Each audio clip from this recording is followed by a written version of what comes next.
예, 안녕하세요. 건설산업연구원의 최석인입니다. 오늘 두 분 발표를 잘 들었습니다. 중대재해처벌법과 관련해서 최근에 작년부터 해서 올해 입법 이후에 굉장히 많은 논의가 되고 있고 언론에서도 굉장히 뜨거운 것 같습니다. 그래서 오늘 발표를 두 분이 해주셨는데 첫 번째 허연 변호사님께서는 굉장히 그 각 항목별로 법률가적 측면에서 여러 견해와 우려를 밝혀주셨고요. 결국 우리가 향후의 입법 방향이라 좀 보완돼야 될 부분은 예측성 있게 뭔가 좀 업계가 이것을 어, 예측 가능할 수 있도록 조금 보완하는 것이 필요하다고 말씀을 좀 해주신 것 같습니다. 두 번째에 발표하신 대한건설정책연구원의 이은영 책임연구원님께서는 일단 중대재해처벌법과 관련해서 우려가 많으나 일단 의미가 어느 정도 좀 있다 이렇게 보시는 것 같습니다. 그다음에 또 정부와 업계 다양한 시각과 사례를 또 소개해 주셨고요. 그다음에 또 대응 측면에서도 또 문제 인식에 있어서도 단순히 현재 상황뿐만 아니라 근원적인 부분까지 건설 문화와 관련된 여러 가지 내용도 짚어주셨고요. 또 건설 산업의 구조적인 문제 그리고 그다음에 그에 따른 해법도 말씀을 해주신 것 같습니다. 그래서 오늘 이 두 분의 발표를 중심으로 각 오늘 모신 패널 분들의 여러 가지 전문가적 견해와 말씀을 좀 나눠보도록 하겠습니다. 오늘 순서는 좀 논의 순서는 제가 조금 조정을 좀 하도록 하겠습니다. 그래서 첫 번째는 그 의견은 이재식 대한건설협회 기술안전 실장님께서 좀 말씀을 해주시면 좋을 것 같고요. 두 번째 의견은 최민성 델코 리얼티 그룹 대표이사님께서 해주시면 좋을 것 같습니다. 세 번째는 김명수 국회 도서관 법률정보실의 전문 경력가님이 말씀을 해주시면 좋을 것 같고 다음으로 전사면 숭실대학교 법과대학 학장님께서 의견 주시고요. 마지막으로 뭐 정부에서 이거를 얘기를 좀 종합해 주셔서 여러 대응 방안을 말씀해 주시는 게 좋을 것 같아서 김태권 국토교통부 건설정책국 시설안전과장님께서 마지막 말씀을 주시면 좋을 것 같습니다.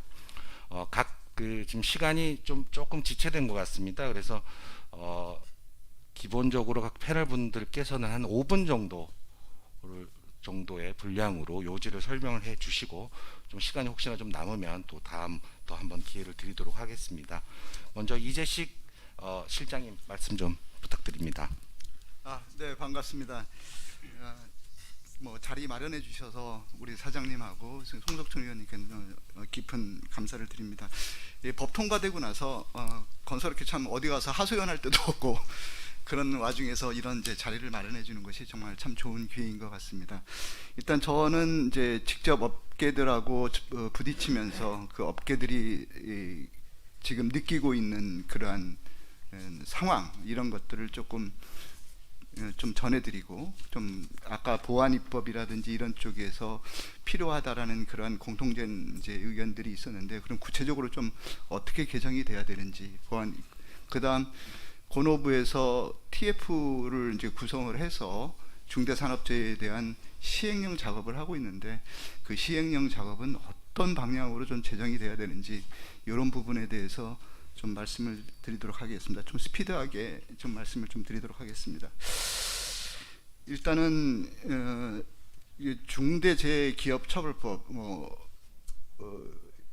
정확한 이제 법명이 이제 좀 많이 바뀌었죠. 법명이 뭐 처음에 중대기업처벌법이라는 법명을 갖고 발의가 됐다가 중대재해처벌에 관한 법률 뭐 이런 식으로 아마 법이 바뀌었을 거예요. 그래서 기업자가 빠지고 이제 기업만 처벌하는 것이 아니라 이제 그 다른 부분들도 이렇게 처벌이 가는 거기 때문에 이제 법명이 바뀌었습니다. 근데 이 법명부터조차도 정부의 시각이 조금 그 정치권의 시각이 좀 이상하다 이렇게 생각이 듭니다. 그러니까 중대재해를 처벌하는 법이 이런 방향으로 안전보건에 대한 그러한 정책이 운영이 되면 이건 문제가 있다. 많이 지적을 하셨지 않습니까? 여기 두 분 오늘 발제자도 그렇고 처벌로서 과연 재해를 예방할 수 있을 것인가, 사망사고 방지할 수 있을 것인가 상당히 의문점입니다. 이미 그게 보여졌어요.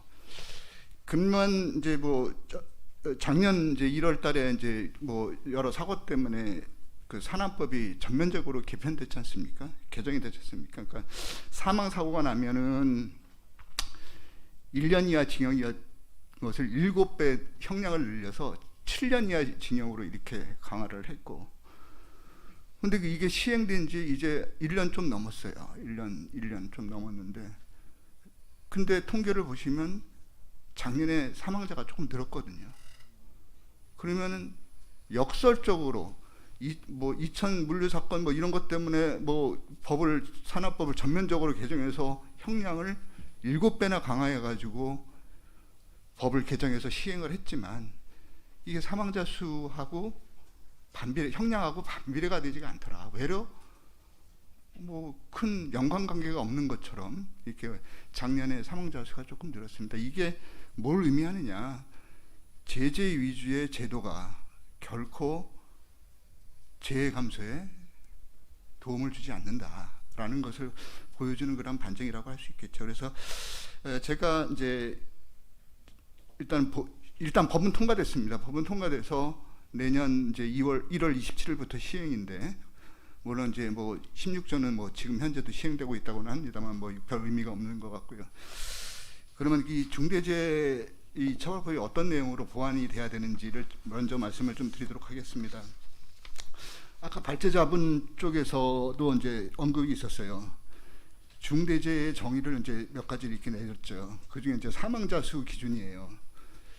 한 명 이상 사망하면 그런 이제 중대재해를 이렇게 보고 있죠.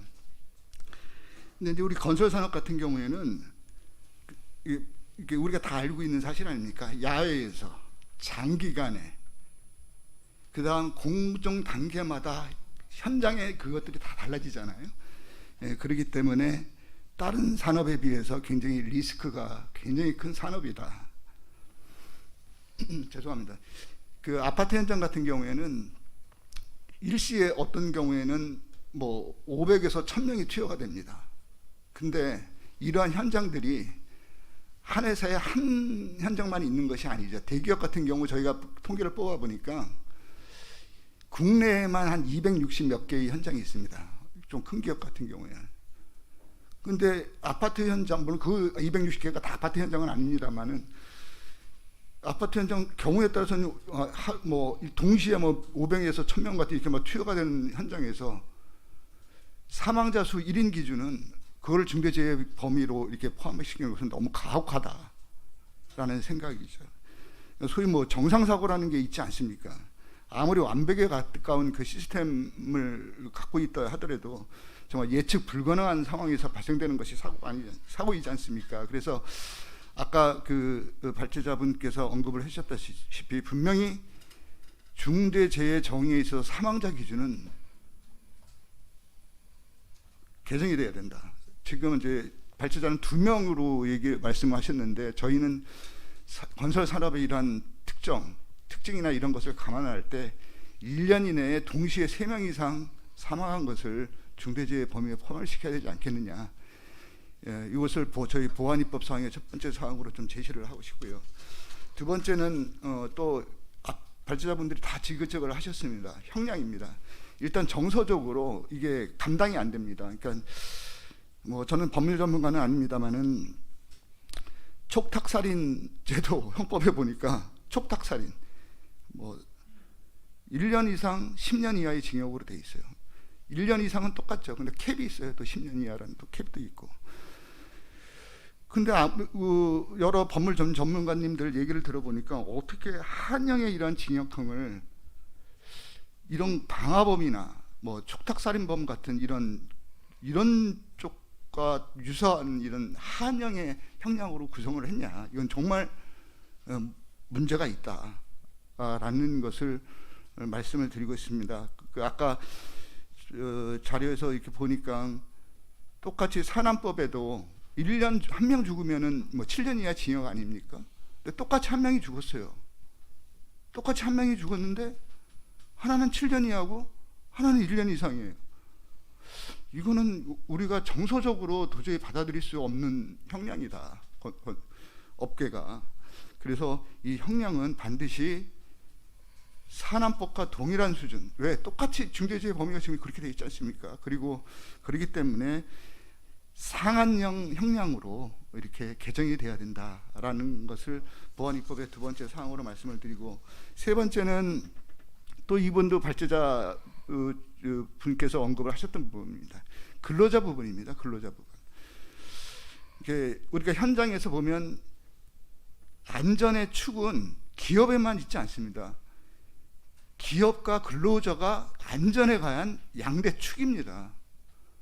아무리 해도 근로자가 해태하면 사고가 나죠.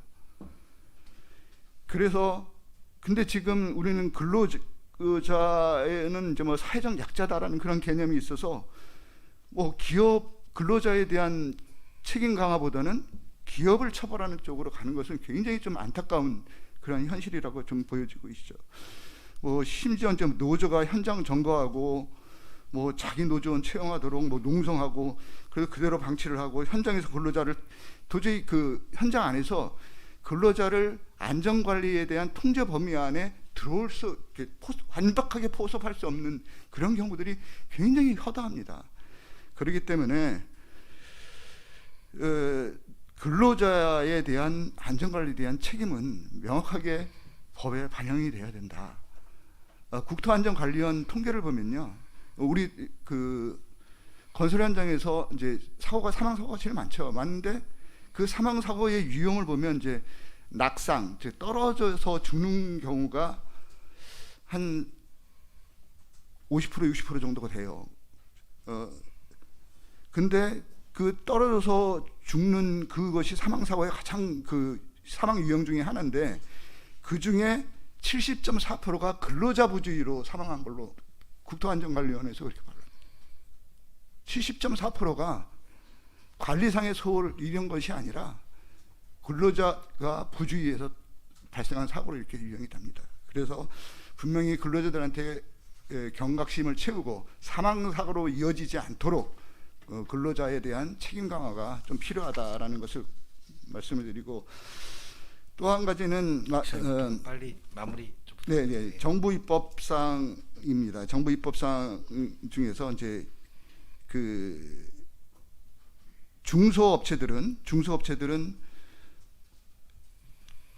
최소한의 처벌을 면하는 수준의 그러한 그 방어적인 안전관리밖에 없는 그런 현실이거든요. 그래서 정부 차원에서 예를 들면 중대재해 예방 전문기관이라는 이런 것들, 공공인한 그런 것을 설립을 해서 업체들이 건설업계가 거기서 지원하는 그 뭐 지시나 그 조언을 다 완벽하게 수행을 하면 뭐 중대재해에 관한 그런 의무를 다 이행한 것으로 간주를 해서 좀 이렇게 업계가 좀 안심하고 산업을 할 수 있도록 해주는 그러한 지원 대책이 필요하다고 생각합니다.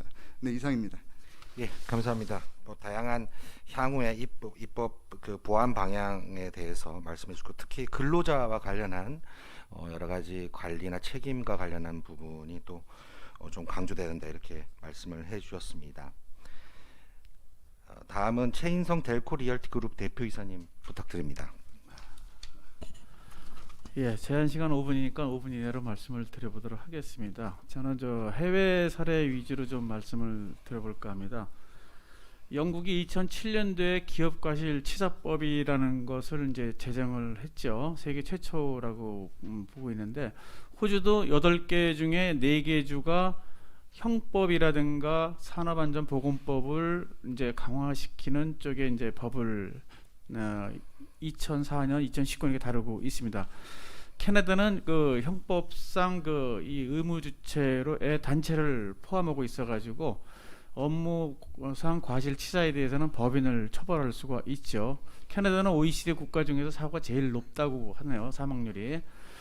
그래서 이제 우선 개인의 처벌에 관한 사례를 보면은 영국은 개인에 대한 처벌 조항 자체가 없습니다. 그래서 영국의 기업과실치사법은 법인에 대한 처벌만 있을 뿐이지 기업 경영자에 대한 그 책임, 이제 개인에 대한 처벌은 없다 이렇게 볼 수가 있을 것 같고, 이 영국은 산재재해 발생으로 인해서 기업의 경영진을 포함한 개인에 대한 처벌은 산업안전보건법과 형법상의 업무상 과실치사죄가 적용이 됩니다. 그래서 그 2007년도에 제정된 기업과실치사법에서는 사망 사고에 한해 가지고 사고의 원인이 해당 기업의 중대한 위반 행위인지 인정될 경우에 범죄가 성립이 됩니다. 그래서 개인의 위반 행위가 아닌 기업 조직의 운영 체계상에 과연 적절한 여부로 판단하는 걸로 되어 있습니다. 그 사례가 뭐 몇 가지가 있는데 다 얘기 드릴 수는 없을 것 같고, 하여튼 이 영국의 2007년도 기업과실치사법이 제정이 되면서 그 이듬해부터는 0.5명이던 이런 것들이 좀 이렇게 줄긴 줄었는데 다시 또 2011년부터 증가하더라고요. 그래서 이 법 때문에 이 사망사가 줄었다는 통계는 안 나오고 있는 것 같습니다. 그리고 영국은 별도로 과실치사법과는 별도로 해가지고 CDM이라고 해가지고 컨스트럭션, 디자인 뭐 이런 관련 영어로 이런 법이 있는데 이 법을 통해 가지고 산재를 줄이려는 노력을 계속 해오고 있습니다. 그래서 법과는 별도 다른 시스템으로 좀 운영이 되는 그 개념이 있고요. 영국이 원래 이 과실치사법이 제정된 이유는 페리오 사건 때문에 1987년도에 190명이 죽은 사례가 있습니다. 이 문을 안 닫아가지고 이제 난 사고가 있고 또 철도 사고로 또 7명도 죽고 이런 게 있어가지고 이제 법이 제정이 됐었는데 사실 이 건으로 2012년까지 사망사고로 기소된 건수는 104건이거든요. 근데 대부분 산업안전보건법 위반 혐의로가 적용이 됐고 기업과실치사법으로 유죄가 선고된 것은 3건에 불과합니다. 뭐 그렇게 얘기 들리고 대개 보면은 어떤 그 개인에 대한 처벌보다는 법인에 대한 벌금으로 일단은 이루어졌다 이렇게 볼 수가 있어요. 그래서 영국의 법대 교수들의 의견은 이 법은 어떤 상징적인 의미가 상당히 이제 강조되는 성격이 좀 강하고, 그리고 이 법이 적용돼서 처벌받은 기업들은 대개 또 보니까 중소기업들이 전부 대상이었고 대개 파산이나 영업이 중단되면서 뭐 이런 이제 기업이 없어지는 이런 효과가 있었다고 볼 수 있어요. 호주는 이 처벌에 대한 그 하한형이 없습니다. 하한형이 없고 주로 이 호주는 이제 처벌에 대해서는 국내와 같이 법인과 고유의 이제 그 경영진 처벌은 할 수는 있는데 그 개인 처벌에 대한 경우에는 하한형이 없고 상한형만 일단 명시가 되고 있습니다. 특히 이 4개 주의 같은 경우에는 주로 그 기업주나 법인을 처벌하는 어떤 그 조건에서 어떤 심각한 부주의라든가 고용한 근로자의 사망에 중대한 원인을 제공했을 경우에만 형사처벌을 받는 걸로 되어 있습니다. 캐나다 같은 경우에도 보면 법률에 이 처벌의 하한형이 없습니다. 없고 하여튼 캐나다 같은 경우 중대재해법으로 웨스트레이법이라는 것이 있는데 여기도 보면은 한동안에 82년대 26명이 죽는 광산 사고가 있었는데 그 당시에도 이 구체적으로 이 경영자나 개인에 대한 처벌은 없었고 주로 이 벌금으로 일단 형이 부과된 걸로 알고 있습니다. 그래서 그리고 도급인에 대한 이 책임 같은 경우도 이제 이 법에 지금 우리 법에 나오고 있는데, 하여튼 영국은 도급인과 수급인 간의 역할에 대해서 산업안전보건법으로 구분돼서 이게 적용이 되고 있고요. 호주나 캐나다는 그 관련 도급 관계 내용이 없습니다. 그래서 결론을 말씀드리면은 우리나라 산업안전법은 주요 다른 나라보다 처벌 규정이 굉장히 강한 것 같아요. 그런데 그 효과는 다른 나라에서 보다시피 이렇게 사망사가 줄었다는 명백한 그건 없어요. 그래서 이 중대재해법은 하여튼 다른 사례 보면은 중소기업에 대한 활동을 위축시키고 일자리를 줄이는 이런 부작용을 초래할 가능성이 상당히 높게 나타나고 있습니다. 그래서 개인적인 어떤 처벌이나 이런 개념보다는 뭔가 산업 현장에서 현실적으로 사망사가 대폭 줄일 수 있는 안전관리 시스템 쪽에 우리가 더 치중해야 되지 않나 이렇게 결론을 냈습니다. 네, 감사합니다. 특히 해외 사례를 굉장히 잘 말씀해 주셨는데요. 특히 이제 영국 사례, 저희 벤치마킹이 된 법이죠. 기업과실치사법 자체는 개인보다는 법인, 그러니까 기존 법에서 개인 처벌 중심에서 법인을 좀 처벌하게 한 부분을 보완하는 방식으로 됐다는 측면은 저희 법이 좀 지향해야 될 방향이 아닌가 이렇게 생각이 듭니다. 다음으로 김명수 국회 도서관 법률정보실 전문 경력관님 부탁드립니다. 네, 먼저 이 자리를 마련해 주신 김명모 사장님과 송석춘 의원님께 감사 말씀드리고요. 제가 입법부 소속이지만 입법부를 대변하는 게 아니라는 점, 법학자의 한 사람으로서 이 중대재해처벌법이 갖고 있는 운영상의 문제점과 입법 과정에서 어떤 문제점이 있었는지에 대한 점을 말씀드리고자 합니다. 앞에 허연 변호사님과 이은영 책임연구원님이 발표해 주신 부분에 대해서 여러모로 동의합니다. 그래서 그 부분에 대해서는 발표하셨던 부분 참조하시면 좋을 것 같고요. 제가 말씀드리고자 하는 부분은 일단 산업안전법과 중대재해 처벌법 사이에 일단 관계를 먼저 말씀드리고자 합니다. 가장 혼란스러운 게 이제 산업안전보건법에 7년 이하의 징역과 1억 원 이하의 이제 벌금형에 처하는 부분이 있는데 왜 중대재해처벌법에서 또 가중처벌하느냐 뭐 이런 문제들이 있는데, 기본적으로 산업안전보건법과 중대재해처벌법 사이의 관계를 보면 중대재해처벌법은 기존에 처벌할 수 없었던 도급 관계에 있어서 원청 기업을 처벌하기 위해서 도입된 법이라고 생각하시면 됩니다. 그래서 기존의 산업안전보건법의 경우에는 어떤 주의 의무 위반에 있어서 어떤 그 기본 행위가 있고 거기에 있어서 인과관계가 입증되어야 형사처벌을 할 수 있는 이런 구조였는데요. 중대재해처벌법은 뭐 조문을 보시면 아시겠지만 주의 의무 위반, 주의 의무를 부여하고 거기에 위반 행위가 있으면 바로 형사처벌하는 구조로 되어 있습니다. 즉 인과관계에 대한 입증이 없이 바로 처벌할 수 있도록 이렇게 구조가 되어 있습니다. 물론 뭐 박주민 의원 안이나 뭐 일부 의원 안에서 인과관계 추정 규정을 두긴 했었습니다. 처음에 뭐 현장을 훼손하거나 현장 뭐 진상 조사를 방해하거나 뭐 수사를 방해했을 경우에 인과관계 추정 규정을 두긴 했었으나 우리 법의 형사법 체계의 큰 원칙을 훼손한다는 이유로 이제 배제가 됐습니다.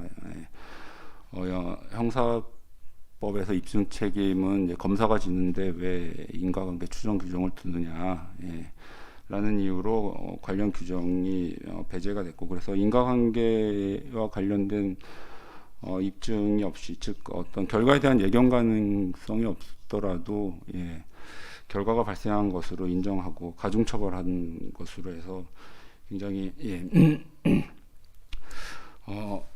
책임이 가중되는 형태로 그렇게 되어 있습니다. 그 다음에 이제 법률 해석상의 문제와 관련돼서 허연 변호사님이 아주 상세히 지적을 해주셨습니다. 뭐 개념과 관련돼서 이제 가장 문제가 됐던 게 그 경영상의 책임자 등에 관련된 해석 논의일 겁니다. 저는 이제 허연 변호사님과 조금 다른 시각인데요. 거기에 이제 그 아까 뭐 대법원 그 2006도 8874 판결을 언급하셨는데, 거기에 보면 이제 지시하거나 알면서도 이를 방치하거나 뭐 이런 게 이제 판례의 입장이다라고 보면은 이런 문헌을 봤을 때 경영상의 책임자의 경우에 대표이사가 내가 몰랐다라고 했을 경우에 거기에 그 안전 담당 임원을 두고 내가 관여를 안 했다라고 하면 이런 판례의 태도를 봤을 때는 대표이사도 처벌에서 제외될 수 있지 않을까, 현재 판례의 태도로 봤을 때. 그리고 입법 과정에서 법원 행정처의 입장도 보면 이걸 이제 병정적으로 해석하기보다는 약간 선택적인 입장을 취하고 있어서 그렇게 지시하거나 방치하는 등 이런 공범관계가 아니면 굳이 대표이사까지 처벌할 수 없지 않겠냐라고 하는 게 이제 법원 행정처의 입장이었던 것 같습니다. 그래서 뭐 그렇게 이제 저는 그런 입장으로 보고 있고요. 그 다음에 뭐 이제 건설 부분이시니까 별 크게 관심이 없으시겠지만 이제 그 2조 5에 보면 공중교통수단에 있어서 다호를 보시면 여기에 이제 여객 운수 사업법 시행령 3조 제1호 라목만 해당이 되어 있습니다. 시외버스만 들어가 있거든요. 그러니까 뭐 예를 들어 시내버스를 타고 가다가 뭐 사고가 나서 10인 이상이 뭐 부상을 입거나 이럴 경우에는 또 해당이 안 되는 이런 웃지 못할 경우도 발생될 수가 있고요. 그 다음에 뭐 그 중대 시민 재해와 중대 산업 재해 경계가 이제 모호하다라고 회원 변호사님이 말씀하셨듯이 뭐 예를 들어 건설 현장에서 크레인 기사가 크레인을 작동을 하다가 뭐 예를 들어 크레인이 뭐 추락하거나 해갖고 기사는 다쳤는데 지나가던 행인이 10명 이상 뭐 부상을 입었다라고 했을 경우에 이걸 중대 산업 재해로 볼 것이냐, 중대 시민 재해로 볼 것이냐, 아니면 둘 다 볼 것이냐, 뭐 이런 부분도 이제 문제가 될 수 있고요. 뭐 어느 한쪽으로 봐야 되느냐, 뭐 이런 문제도 있습니다. 왜냐하면 그러니까 중대 산업재해로 봤을 경우에는 5년 이내에 똑같은 사고가 발생했을 경우에 가중처벌하는 규정을 두고 있기 때문에 뭐 그런 문제도 뭐 해석상에 충분히 발생될 수 있는 문제고요. 그다음 가장 문제가 됐던 게 이제 5인 미만 사업장을 제외하는 규정인데, 뭐 앞서 뭐 여러 가지 통계 자료를 봤듯이 5인 미만 사업장 뭐 사고 발생 건수를 보면은 30% 이상을 차지합니다. 그러니까 그렇게 봤을 경우엔 이 사업장들에 대한 안전 조치가 미흡했을 경우에 사각지대가 발생되지 않을까 하는 우려 섞인 목소리도 있고요. 그 다음에 손해배상 책임과 관련돼서 마지막으로 이제 언급하겠습니다. 이제 손해배상 책임과 관련돼서 이제 징벌적 손해배상이 도입이 됐는데, 여기서도 약간 좀 형평성 문제가 제기될 수 있는 게 개인 사업주의 경우에는 뭐 5조나 6조에 보시다시피 안전보호 확보 이행 의무 책임자로서 개인 사업주가 들어가 있고 경영 책임자도 들어가 있지만 징벌적 책임에 있어서 손해배상 책임 주체는 개인 사업주는 들어가 있고요. 보시면 경영 책임자는 빠져 있고 법인이 이 징벌적 손해배상 책임을 지도록 되어 있습니다. 보시면 그래서 어찌 보면 이제 약간 좀 법인에게 유리한 듯한 그렇게 조항이 되어 있고, 그 다음에 뭐 한 가지 입법적 보완과 관련돼서는 뭐 제가 이제 그 민사소송법 전공자다 보니까 약간 이 민사소송상의 이제 손해배상과 관련돼서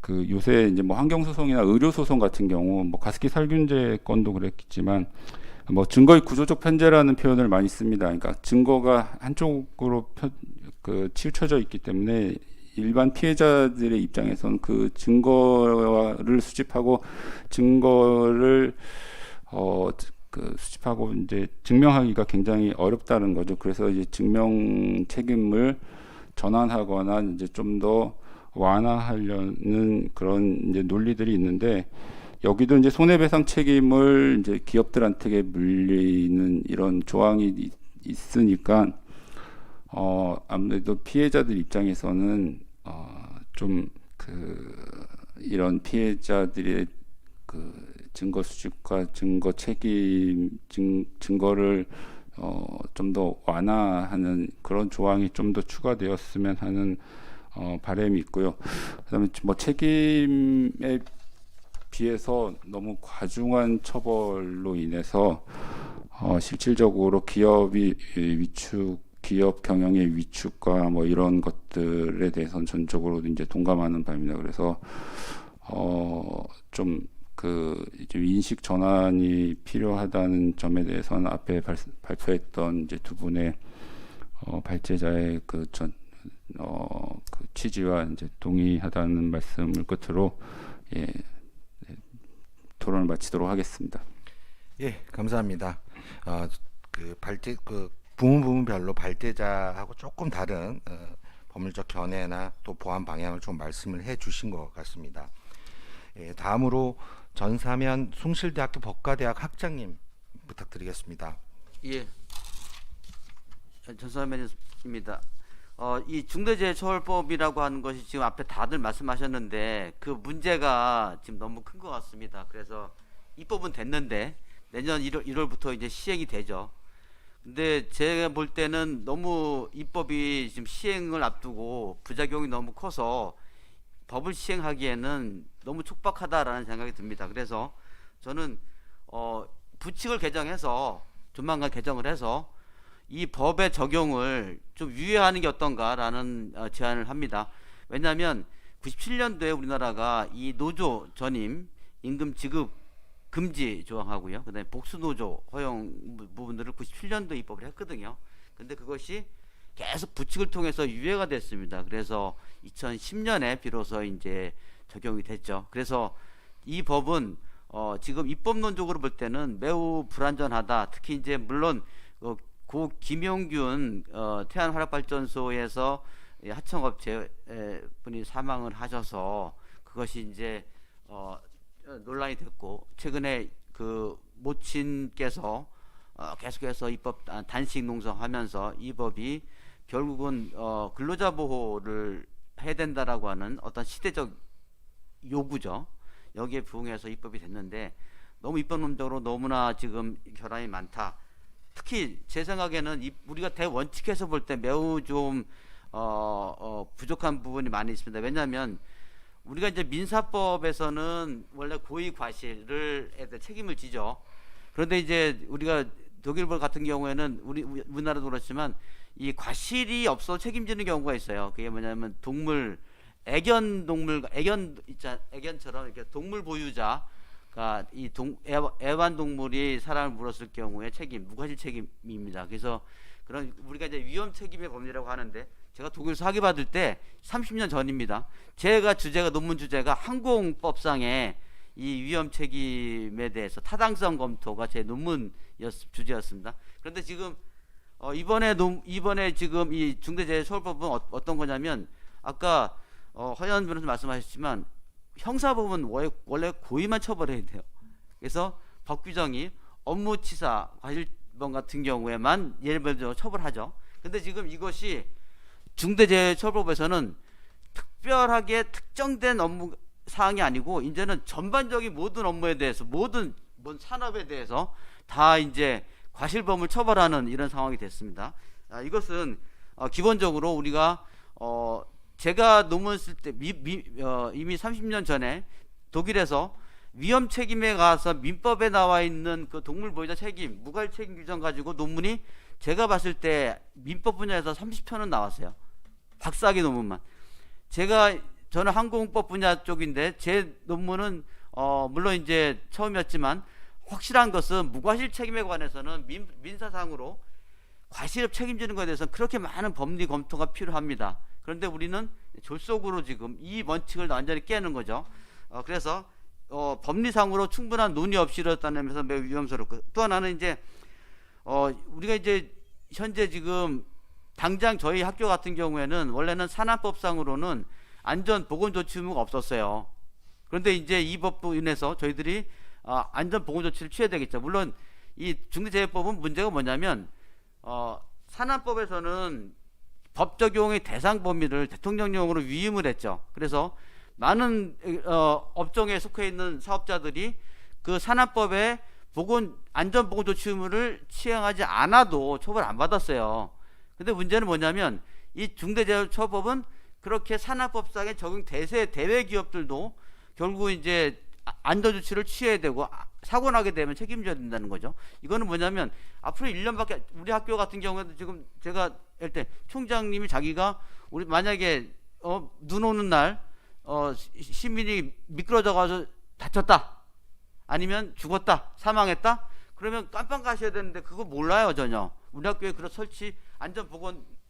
안전 담당자도 고용도 안 했고 그다음에 어떤 아무런 규정도 없고 안전위원회도 없고 아무것도 없습니다. 이런 것들을 갑자기 1년 후에 사고 발생할 때 처벌한다고 한다면 이건 법적 안정성이 없는 것이죠. 특히 그래서 이런 부분에 대해서는 명확하게 우리가 유예를 둬서 나중에 시행령으로 시행령 위임하는 부분들을 많이 해야 된다 생각이 듭니다. 또 하나는 이제 이게 또 실은 치명적인 문제가 있는데요. 아까 다들 말씀하셨지만 원사업자, 하청사업자가 안전조치 위반으로 인해서 사망사고 발생하거나 중대재해 발생하는 경우에 결국은 원사업자의 대표자, 사업주 또는 안전담당 임원이 형사를 받는다는 거죠. 문제는 뭐냐? 법상으로. 그러면 우리가 하청업체의 사업주 또는 경영책임자 또는 경영안전 담당자 임원이 형사처벌 받으면 원사업자는 책임을 안 지는 건지 아니면 하청업체도 책임지고 원사업자 책임져야 되는 건지 명확하지 않아요. 그러면 사고는 하나 발생했는데 책임 주체, 형사처벌 주체는 대체 어디까지 가는 거예요? 그래서 이것은 중복 처벌의 문제의 과잉 처벌이라는 것이죠. 특히 이것은 우리가 안전 조치를 취해서 주의를 했는지 안 했는지 경영자들은 잘 모를 수도 있잖아요. 왜냐하면 임원 담당해놨으니까. 근데 주의 의무를 안 했다고 처벌한다고 한다면 실은 우리나라에서는 누가 사업하게 될지 되게 걱정됩니다. 특히 이 문제는 제 생각에는 어떤 문제가 있냐면 우리나라 젊은이들이 대부분 500대 기업에서 일을 하고 싶어요. 좀 더 고용도 안정되고 좀 더 보수도 보장되고. 그런데 이 500대 기업들이 보세요. 다 원사업자, 하청업체가 연결되어 있습니다. 그래서 만약에 이런 일이 발생해서 원사업자, 하청업체가 같이 책임진다? 내볼 때는 원사업자들이 해외로 나가거나 아니면 해외 업체한테 하청을 줄 위험성이 되게 높습니다. 그러면 앞으로 일자리 어떻게 될까? 그것도 매우 걱정스럽습니다. 그래서 저는 이 법을 지금 당장 내년에 막 지금 따지면 지금 8개월, 한 9개월 남았어요. 이때 이 법을 시행해야 되느냐는 거죠. 그래서 저는 국회에다 강력히 요청합니다. 부칙을 개정해서 최소한 3년 유예하고 난 다음에 유예하면서 법을 개정해서 입법적인 결함을 보완하면 좋겠다고 생각합니다. 예, 감사합니다. 예, 감사합니다. 법 유예를 굉장히 강력하게 말씀을 해주셨고요. 그래서 그런 의미에서 저희가 좀 더 검토를 좀 해봐야 될 것 같습니다. 예, 마지막으로 국토교통부 김태곤 시설안전국과장님 부탁드리겠습니다. 오늘 주제가 이제 중대재해처벌법인데 아시다시피 금년 1월 26일 날 공포됐고 법령의 풀네임은 중대재해처벌 등에 관한 법률입니다. 아시다시피 이제 작년에 여야 에서 이제 5건의 이렇게 법안이 이렇게 제출이 됐고 법사위에서 각 법률안을 통합해서 위원회 대안으로 이렇게 제정된 법률입니다. 각 법률안에 발의한 의원님들의 법률안 제안 사유를 이렇게 살펴보면 대체적으로 최근 우리 사회에서 발생하고 있는 대형 재해 이런 사건들이 안전을 위협하는 그런 작업 환경을 좀 지적을 하고 있고, 그 다음에 사업주의 관리 소홀 문제, 그 다음에 기업 내 위험관리 시스템이 좀 부재하다, 그 다음에 안전을 비용으로 취급하는 이런 조직 문화, 이런 분위기, 그 다음에 마지막에 재해를 실수에 기인한 사고로 간주하는 이런 사회 인식 등이 복합적으로 작용한 결과라고 이렇게 진단을 하고, 그래서 특별법을 제정을 해서 헌법이 보장하고 있는 시민들의 그런 안전권을 확보를 하고, 기업의 그런 조직 문화나 또는 안전관리 시스템 미비로 인한 중대재해 사고를 사전에 방지하고자 하는 게 이렇게 제한 사유로 이렇게 들고 있습니다. 근데 이 중대재해처벌법에서 이제 대통령령으로 한 7개 정도 이렇게 위임을 했고, 이제 적용 대상부터 시작해서 안전관리 체계를 뭘 갖춰야 되는지 등 한 7가지 대통령령으로 위임해서 지금 각 부처가 머리를 맞대고 지금 시행령 제정 작업을 지금 하고 있습니다. 그래서 여러 부처가 이렇게 관련이 되어 있기 때문에 쉽지만은 굉장히 않은 이런 문제입니다. 그래서 현재 대통령 마련을 추진하고 있는데, 법령 마련을 총괄하고 있는 것은 이제 법무부가 이렇게 담당을 하고 있습니다. 왜냐하면 이게 일반적인 우리가 사업법이나 뭐 안전코드법이나 이런 법이 아니고 형사적인 처벌 법령 명칭에서 이제 처벌법이기 때문에 형법에 대한 그런 특별법 성격이 있다고 봐서 아마 법무부를 이렇게 하고 있는 것 같습니다. 그리고 중대재해가 앞서 발제자 말씀드린 바와 같이 두 가지로 이렇게 구분되어 있습니다. 시민재해, 중대 시민재해하고 중대 산업재해. 오늘 건설 관련 토론은 주로 많은 부분이 이제 중대 산업재해 쪽 분야에 대해서 이제 말씀들을 많이 해주셨는데, 그래 두 가지로 구분되고, 중대 산업재해는 그 현재 노동부가 산업법을 근간으로 해서 노동부가 주도적으로 지금 대통령령 제정 작업을 추진하고 있습니다. 그리고 중대 시민재해는 그 여러 부처가 이렇게 관련이 되어 있습니다. 환경부, 산업부, 뭐 국토부 뭐도 관련이 있고, 그래서 우선적으로 행정안전부가 주도를 하고 그 국토부 등 이제 관련 부처가 이렇게 협조 의견 제시하는 것으로 이렇게 추진을 지금 현재 하고 있습니다.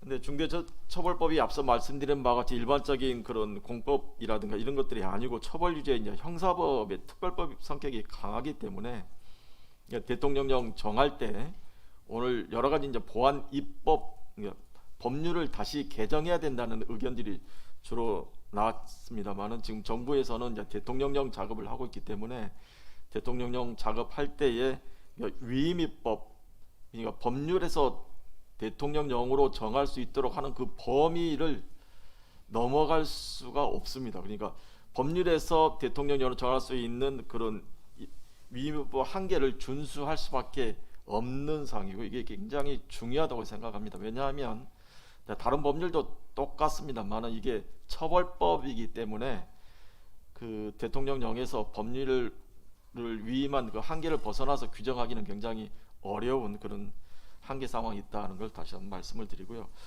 그 대통령령안은 지금 현재 4월 아니면 5월 중에 이렇게 입법 예고가 아마 나갈 것 같습니다. 그래서 이제 구체적인 안은 그때 이제 선보일 것 같고요. 앞서 말씀드린 바와 같이 이제 여러 부처가 이렇게 그 법률 안에 따른 이제 법령 제정 작업을 하고 있기 때문에 다소 이런 일정들은 좀 변경이 될 거는 같습니다. 다만 전체적인 일정은 빨리 법령안이 완성이 돼서 이게 시행에 차질이 없도록 하는 것이 필요하지 않느냐, 이런 생각을 갖고는 있습니다. 다만 이제 그 아까 이재식 그 토론자님께 말씀드린 바와 같이 공포 후 1년 후 경과한 날부터 이렇게 시행을 하는데, 다만 이제 50인 미만 사업장이라든지 50억 미만 공사 현장은 뭐 3년 뭐 유예는 됐습니다만은, 다만 16조 규정 정부가 이렇게 사전에 정부가 이행해야 될 중대재해 그 예방을 위해서 시민이나 종사자들의 안전과 건강 확보를 위해서 사전에 이렇게 이행해야 할 사항들이 16조에 규정되어 있습니다. 그래서 각 정부는 이제 그 이행 사항을 그 마련하기 위해서 지금 준비 중에 있고, 또한 그 16조 조항을 보면 반기 1회 국회 소관 상임위에 이렇게 보고를 하도록 규정을 하고 있습니다. 그래서 각 부처에서는 지금 그 반기, 그러니까 6월달, 12월 그 국회 보고하기 위한 자료를 지금 준비하고 있는 걸 말씀을 드리고요. 그 저는 이제 개인적으로 지금 현재 앞서 말씀드린 바와 같이 여러 지금 재난 재해 사고들이 많이 발생을 하고 있어서 뭐 독일의 사회학자가 뭐 위험 사회라고 이렇게 표현한 것과 같이 뭐 여러분과 똑같이 저도 인식을 하고 있으리라 생각을 하는데, 우리는 위험이 일상화된 이런 사회에 지금 살고 있지 않나 이렇게 생각을 하고 있습니다. 뭐 가깝게는 뭐 세월호 참사, 뭐 가습기, 뭐 살균제 피해, 그다음에 오늘도 발표에 나왔습니다만 이천 물류 사고, 물류센터 화재 사고, 그리고 뭐 오늘 또 뭐 계속적으로 발생하고 있는 건설 사고도 끊이지 않게 이렇게 발생을 하고 있습니다. 이런 위험으로부터의 안전은 어떤 특정 계층이라든가 특정 집단을 위한 것이 아니고 우리 모두의 책임이자 또는 의무라고 이렇게 생각을 하고 있습니다. 그래서 헌법에서도 모든 국민은 인간다운 생활할 권리를 가지고 있고, 국가는 재해 예방을 하고 그 위험으로부터 국민을 보호하기 위하여 노력해야 한다고 이렇게 규정을 하고 있습니다. 그래서 우리가 그 외부로부터 이런 여러 가지 사회적인 그 질문들, 요구들, 그런 게 지금 현재 우리가 건설 쪽에서 분야에서도 여러 가지 사회적으로 질문들을 받고 있습니다. 그래서 뭐 아시다시피 우리가 어떤 관점에서 바라보느냐에 따라서, 어떤 가치를 두고 바라보느냐에 따라서 그 결론은 아마 완전히 달라질 거라고 생각을 합니다. 그래서 그 지금 우리 사회가 직면하고 있는 수많은 재해라든지 사고에 대해서 어떻게 대응하고 또 어떻게 변화돼야 할 것인지 우리의 굉장히 그 지혜가 모아져야 할 때가 아닌가 이런 생각이 들고, 오늘 여러 두 분의 발제자분 발제 내용과 포함해서 여러 토론자님들의 그런 의견들에 대해서는 저희가 충분히 그 내용을 검토를 하고 관련 업무에 이렇게 참고를 해서 좀 우리 사회가 정말 생명이 중시되고 이렇게 또 사회가 상생해서 발전될 수 있는 그런 사회가 됐으면 하는 바람으로 토론을 마치겠습니다. 네, 감사합니다. 그동안 이 과정의 후속 조치와 관련된 정부의 여러 가지 일정이나 관련 주체에 대해 설명을 해주셨고, 이제 그 과장님 생각하실 때 불가피한 측면, 사회적 요구에 대응하는 우리가 현실 적용에 있어서 여러 가지 한계점이 예상이 되지만 우리가 반드시 또 지켜야 될 것이 있기 때문에 이것들을 잘 마련하시겠다는 말씀을 하신 것 같습니다. 이제 지금 시간이 저희가 뭐 40분에 11시 40분에 시작을 해서 12시 반을 목표로 이제 좀 이 행사를 계획하고 있습니다. 그래서 조금 시간이 조금 남았습니다. 그래서 뭐 아직 그 하시지 못한 패널 분들 중에 조금 이 부분 빠졌다고 생각하시는 뭐 멘트가 있으면 해주시면 좋겠습니다. 누구 있으십니까?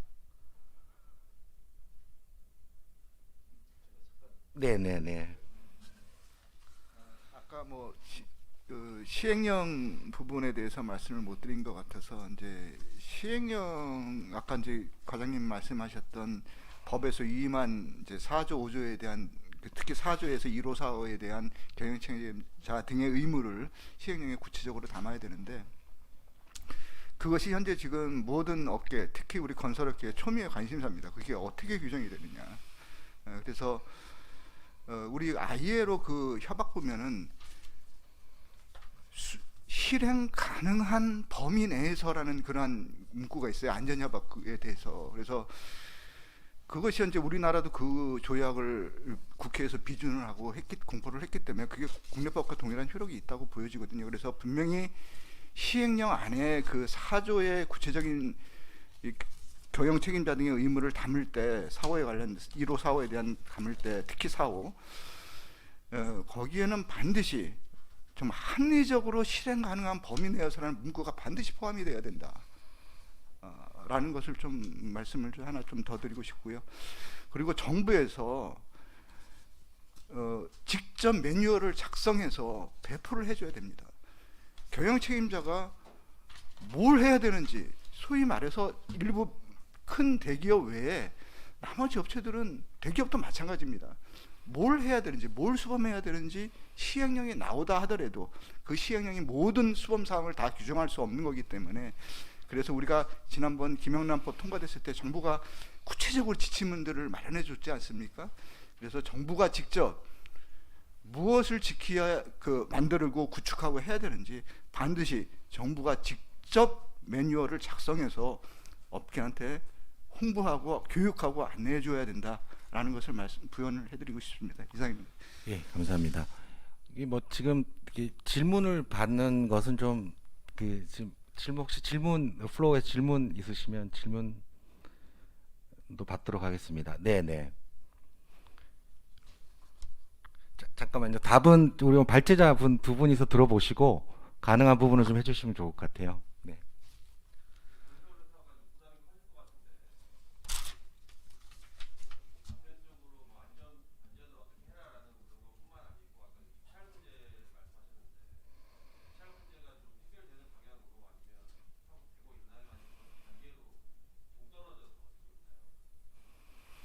이건 제가 얘기를 할까요?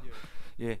그 뭐 입찰과 관련된 부분에서 이제 공사비 문제, 결국 공사비 문제가 아니겠습니까? 그래서 공사비 문제는 안전뿐만 아니라 다른 측면에서도 매번 이제 제기됐던 사항인데, 안전 비용의 증가, 안전 관리 비용을 포함한 여러 가지 증가 부분은 여전히 논의되고 있고 그것을 반영하고 있긴 있습니다. 근데 결국은 속도의 문제가 있습니다. 그러니까 같이 어떻게 연계돼서 갈 거냐, 따로 갈 것이냐, 한쪽이 늦어지냐 이런 거에 따라서 그 정책적 효과나 그 실효성은 좀 달라질 거라고 생각이 좀 들고요.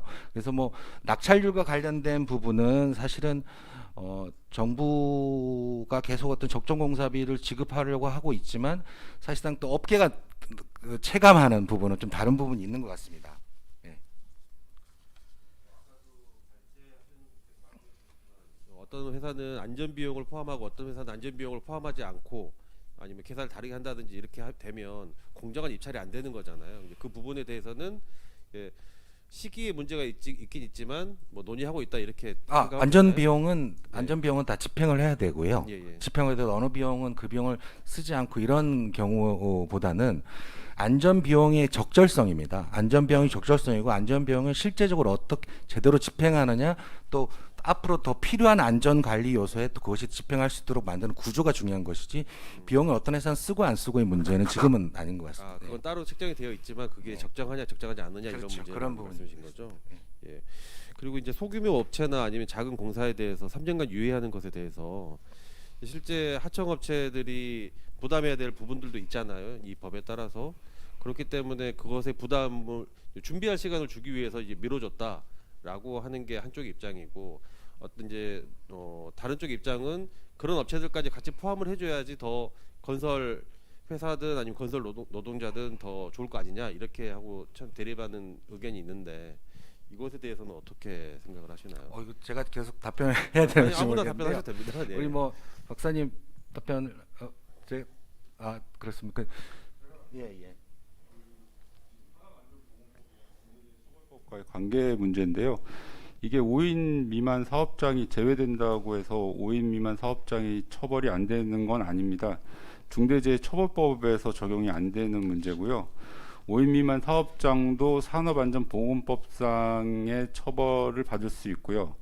예, 해당 요건에 해당이 되면 산업안전보건법상의 처벌 안 받더라도 뭐 업무상 과실치사상의 죄에 해당이 되면 거기에 따라 처벌을 받게 되는 거고요.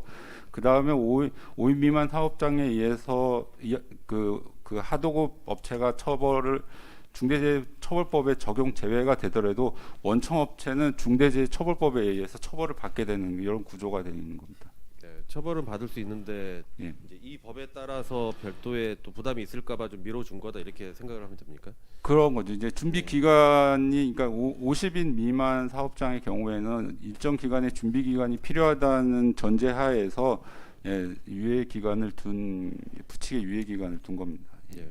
마지막으로 좀 간단한 질문 좀 드리고 싶은데 아까 교수님께서 말씀해 주신 것 예처럼 새벽에 눈이 왔을 때 사람이 뒤로 넘어져서 이 사람이 사망했다라고 하면 총장님께서는 처벌을 받나요? 아니면 그럴 수도 있는 거 아니냐 지금 불명확하다라고 말씀을 하신 건가요? 아니면 현재는 총장님이 어떤 처벌을 받나요? 받습니다. 아 현재는 총장님이 처벌을 받게 되어 예. 있습니까? 중대 시설재해, 예. 시민재해에 해당이 되죠. 네. 실제 대학교 내에는 이제 시민들이 들어갈 수 있는 곳인데 거기서 그렇죠. 이제 넘어지거나 예, 맞습니다. 알겠습니다. 제가 참고로 말씀드리면 학교는 제외되는 걸로 알고 있습니다. 예, 그래서 그거는 아마 왜냐하면 산업법상으로 제외되어 있는데요.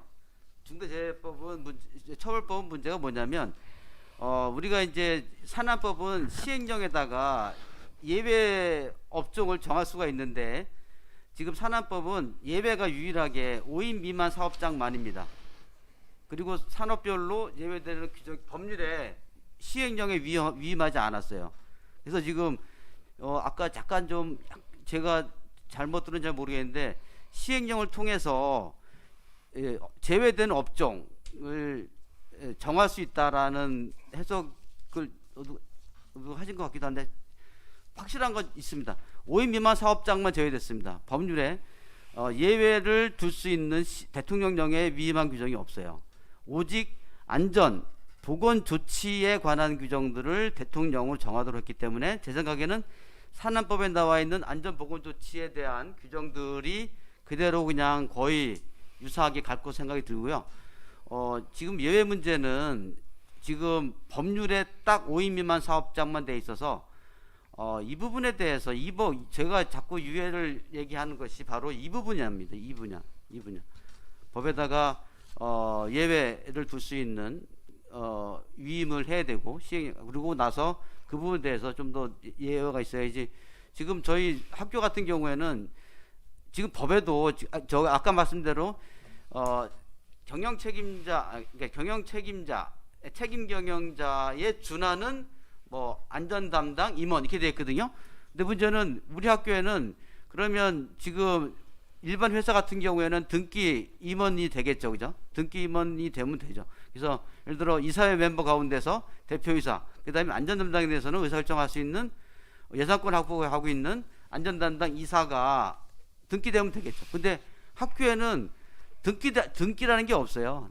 총장만 법인의 이사로 등기됐을 뿐이지 총장 등기 규정이 없거든요. 그러면 우리 학교 내에서 총장의 준하는 임원이 누구냐?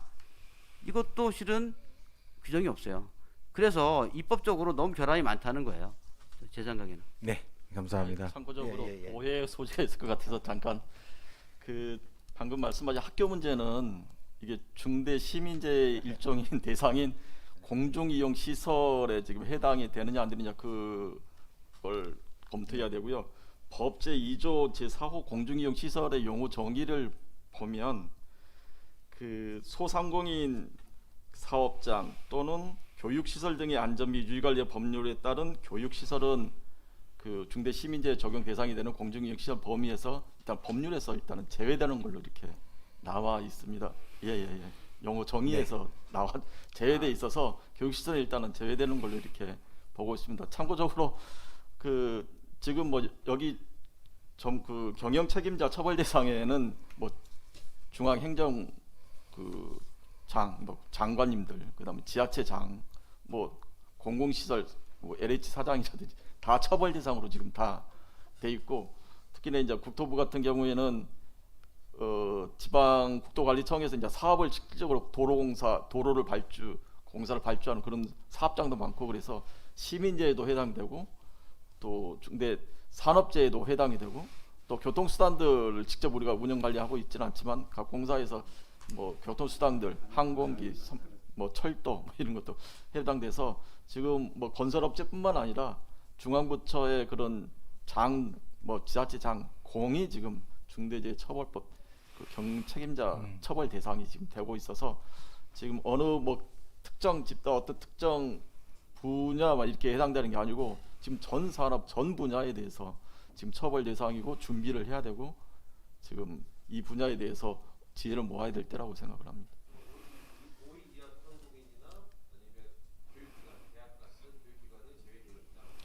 지금 그래서 중대 시민재해 적용 대상이 되는 시설의 범주를 대통령령에서 구체적으로 정하는데 학교 시설은 이미 법률에서 이미 제외되어 있습니다.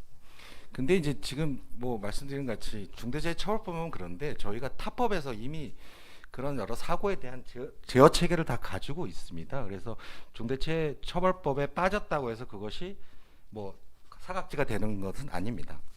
예, 오늘 뭐 이제 질의응답까지 해서 조금 이제 마무리를 하도록 하겠습니다. 그래서 오늘 뭐 여러 좋은 말씀을 많이 들었고 좋은 발제와 말씀을 들었습니다. 결국 중대재해처벌법이 왜 왔느냐, 우리가 어떤 반성하는 측면에서 우리가 사고가 너무 난다, 그래서 의미가 있는데 그 도입 과정에서 여러 가지 논란이 있는 것 같습니다.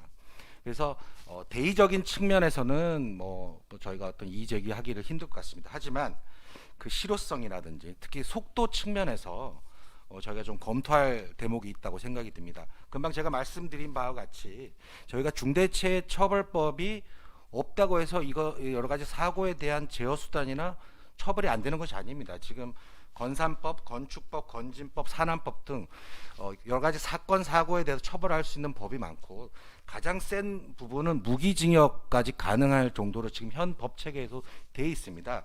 그렇기 때문에 지금 중대재해처벌법이 아까 속도를 좀 말씀하셨는데 우리가 조금 여러 민간이나 전문가 그룹에서 이 문제 제기를 하고 있습니다. 그래서 성급히 하는 것보다는 찬찬히 기존에 뭐 제어 장치가 있기 때문에 조금 더 여러 가지 합리적인 방법들을 좀 저희가 고민을 해서 좀 연착륙이 될 수 있도록 충분히 좀 누구나 공감대를 가질 수 있는 법 안정성이 좀 도모됐으면 하겠습니다. 오늘 아주 경제에서 소중한 자리를 마련해서 중대재해기업처벌법과 관련, 특히 이제 건설 산업을 중심으로 해서 다양한 시각과 얘기를 나눌 수 있었던 것 같습니다. 그래서 앞으로 또 새로 또 하위 법령이 나오면 또 다른 기회를 통해서 여러분들 또 찾아뵀으면 좋겠습니다.